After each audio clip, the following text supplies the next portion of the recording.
Ingwano ntikiri iya Kongo n'u Rwanda gusa ahubwo ishobora gutandukira n'akarere. Ayo ni amajambo avugwa na Perezida w'u Burundi Evariste Ndayishimiye, akaba yabishikirije ku muhingamakuru uyu wa gatanu ku kirimba c'umukuru w'igihugu Ikiriri, aho yari aramutse yifuriza umwaka mushasha w'2025 abaserukira ibihugu vyabo mu Burundi. Umukuru w'igihugu abahamagariye kugira ico batereye mu guhagarika iyo ntambara, mu gutorera ikibazo c'umutekano muke uri mu buseruko bwa Repubulika Iharanira Demokarasi ya Kongo bitarayangara.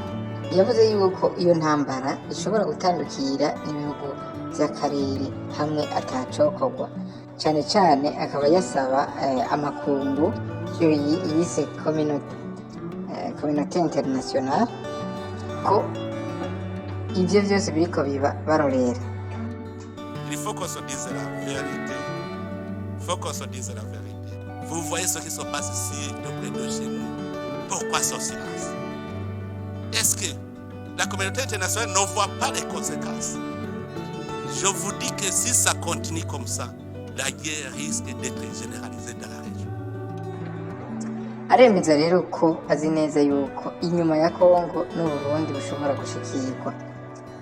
Akaba yavuze ko u Rwanda azi neza ko u Rwanda ruriko ruraha inyigisho abajene b'abarundi b'impunzi kugira baje kuvana muri Kongo. Bisigura ko bavuye muri Kongo n'u Burundi bushobora gushikirwa. Ati ivyo vyose rero bikaba biriko bikorwa n'igihugu c'u Rwanda. Si le Rwanda continue à faire des conquêtes dans le territoire et dans notre pays, je sais qu'il va arriver même au Burundi, parce qu'il est en train d'entretenir des jeunes réfugiés. Il les arme. Maintenant, il est en train de les aguerrir dans la guerre du Congo. Un jour, il va venir au Burundi. Nous n'allons pas accepter, la guerre sera généralisée. Evariste Ndayishimiye akaba yaramenyesheje ko u Rwanda ruriko rukora ivyo vyose kandi ari umubanyi mubi mu karere k'ibiyaga binini. Avuga ko atari Burundi bwonyene bushobora gushikirwa, ahubwo n'ibindi bihugu nka Tanzania, Kenya, Uganda, ivyo vyose ngo birashobora gushikirwa nk'uko yabivuze. Nous avons une menace dans la région. Ce n'est pas le Burundi seulement. La Tanzanie, l'Ouganda, le Kenya, c'est à toute la région, c'est une menace. Si l'Est du Congo n'a pas la paix, la région n'a pas de paix.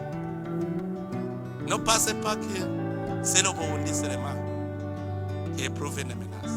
Les Sud-Africains sont en train de souffrir à l'Est du Congo. Est-ce que vraiment, vous voyez où se trouve l'Afrique du Sud? Mais l'insécurité à l'Est du Congo a des conséquences sur l'Afrique du Sud.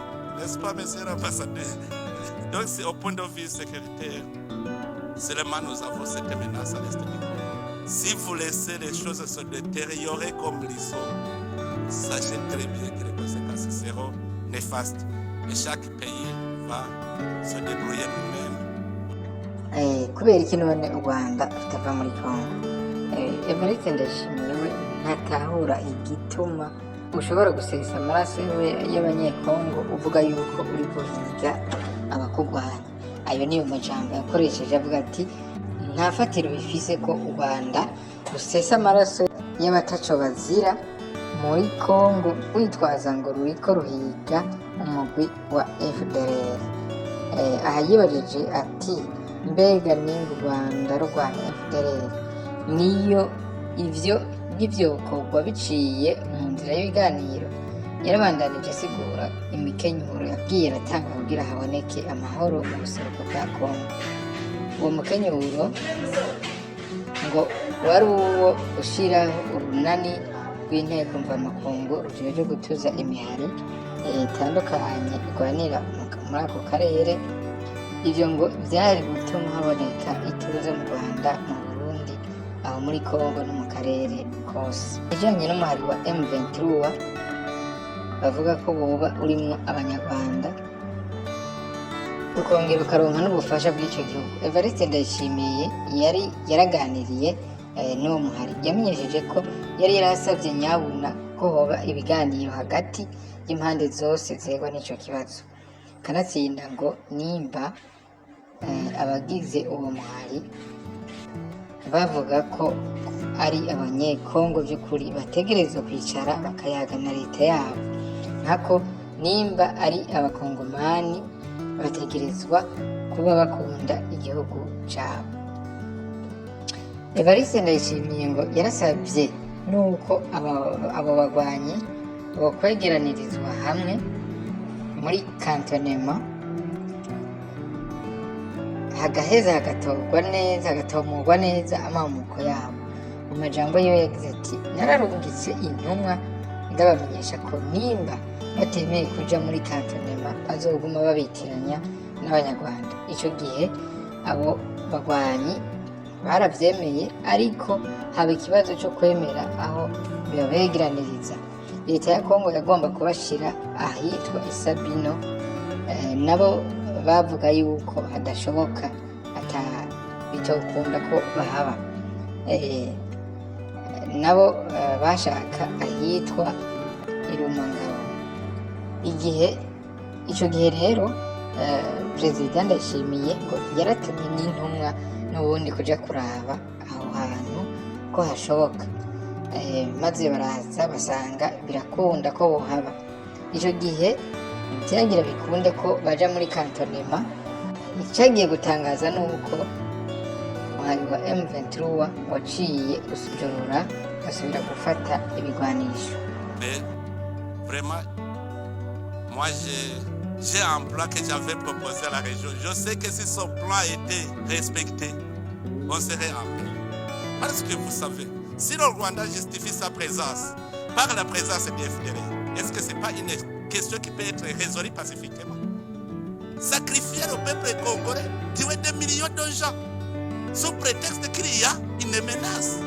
Est-ce que cela ne peut pas être réglé sans verser le sang des innocents? Je sais que les RDC et le Rwanda peuvent s'entendre très bien sur la gestion de ce mouvement. Moi-même, je disais qu'il faut une coalition internationale de lutte contre les groupes armés étrangers à l'est de la RDC. Comme ça va garantir le Rwanda et ça va aussi permettre au Congo d'entamer le processus de paix. Qu'est-ce qui manque? Qu'est-ce qui manque? C'est parce qu'il y a complicité. Sinon, si tous nous sommes d'accord de nous mettre ensemble pour combattre tout groupe armé étranger à l'est de la RDC, ça sera fini parce que ça va garantir le Rwanda. Ça va aussi permettre au Congo d'organiser son pays pacifiquement. Ça, c'est un. Si on parle de M23, moi, j'avais essayé de me mettre en contact avec les responsables de M23. Je leur ai dit, si réellement vous n'êtes pas des Rwandais, pourquoi vous n'acceptez pas de déposer les armes et emprunter le chemin de la paix? Comme vous êtes Congolais, vous aimez votre pays. Alors, à ce moment-là, ils m'ont dit, nous sommes d'accord. Parce que je leur disais, aussi longtemps que vous n'êtes pas cantonné, on ne saura pas qui est Rwandais, qui est Congolais. Il faut d'abord aller dans la zone de cantonnement. Comme ça, les Congolais sont à part. Et puis les Congolais vont entamer le processus de paix.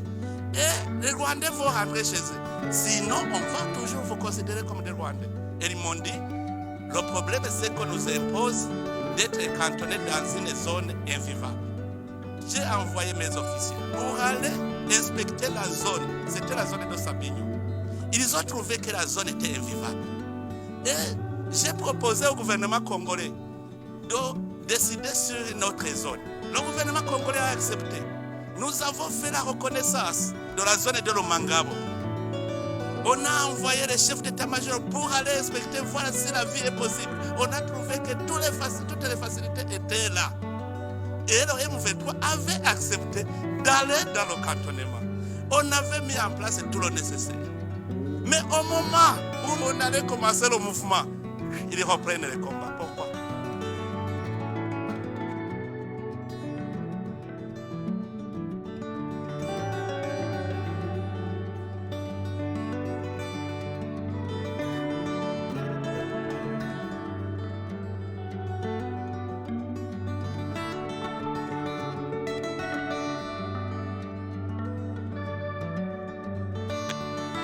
Alors que chez moi, D'ailleurs, ils avaient dit, si nous y allons, quelle est la suite? La suite, c'est maintenant aller dans le processus de paix, les négociations de Nairobi. Et tout ce que vous réclamez, vous allez le réclamer pacifiquement. Ils avaient accepté. Et j'avais convaincu même le gouvernement congolais, souvenez-vous, le gouvernement congolais avait dit, s'ils acceptent d'être cantonnés, c'est qu'ils acceptent le processus de paix, nous allons les intégrer dans le processus de Nairobi. Le gouvernement congolais était d'accord. Mais quand ils reprennent le combat, comment négocier avec quelqu'un qui ne veut pas la paix? D'abord, pour négocier, il faut créer des conditions favorables aux négociations. La première chose, c'est le désengagement des forces pour ramener la confiance entre les parties en conflit. Qu'est-ce que ndashimiye rero ati icihutirwa ni uko amatati ahari yotorerwa umuti mu nzira y'amahoro n'umwumvikano. Yasabye cyane cyane amakungu ko yogira icyo afashije kubera basa n'abariko barirorerera gusa ataco bafashe. Kubwiwe rero akavuga yuko abona neza ko inzira iyo ntambara iriko irafata ari iyo guhungabanya akarere kose. Kubwo ku byerekeye Burundi we bavuga ati dusanzwe tuzi uwo mugambi ko ari uwo guhungabanya akarere cyane cyane mu Burundi. Ko tuzi rero uwo mugambi ntituzokwemera ko abarundi ntibazokwemera ko ibyo biba. Ati ntituzoguma tureze amaboko mu gihe byobandanya gutyo. Hamwe bitohagarara intambara ishobora gusutama icesi kandi abanyagihugu ntidashobora kuvyihanganira. Ayo niyo majambo yakoresheje mu gihe yariko aripfuriza umunsi mukuru abaserukira ibihugu byabo mu Burundi. Murumva rero ko intambara ya Repubulika Iharanira Demokarasi ya Kongo kubwiwe itagiye kugarukira muri Kongo gusa, ahubwo izogarukira no mu karere k'ibiyaga binini. savons son plan? C'est qu'il est en train de préparer quelque chose contre nous. Et heureusement, les Burundais sont avertis. Si la communauté internationale le laisse faire, en tout cas, ici au Burundi, on ne va pas se laisser faire. J'appelle encore une fois la communauté internationale à prendre cela au sérieux.